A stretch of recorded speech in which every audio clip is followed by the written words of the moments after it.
Party కార్యక్రమాలకు కవిత గైర్హాజరుపైనే ఇప్పుడు తెలంగాణలో చర్చ జరుగుతోంది. పార్టీ ఆఫీసులో ఆవిర్భావ దినోత్సవ వేడుకల్లో కవిత పాల్గొనలేదు.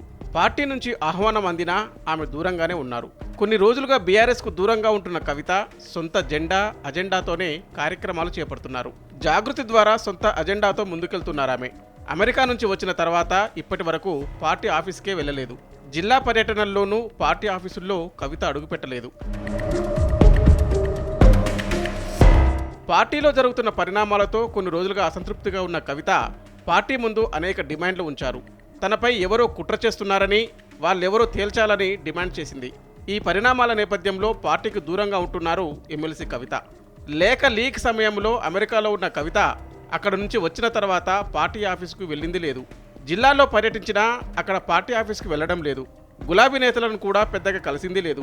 తనకు వేరే జెండా ఏం లేదంటూనే జాగృతి ద్వారా సొంత అజెండాతో ముందుకెళ్తున్నారు.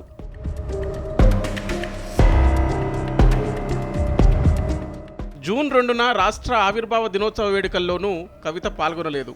పార్టీ నుంచి ఆహ్వానం అందినా ఆమె వెళ్ళకపోవడం చర్చనీయాంశంగా మారింది. కవితను పట్టించుకోవడం లేదు, పార్టీలో ప్రాధాన్యత ఇవ్వడం లేదని ఇప్పటి వరకు ప్రచారం జరుగుతోంది. కానీ పార్టీ నుంచి స్వయంగా ఆహ్వానం అందినా ఆమె స్పందించలేదంటున్నాయి పార్టీ వర్గాలు.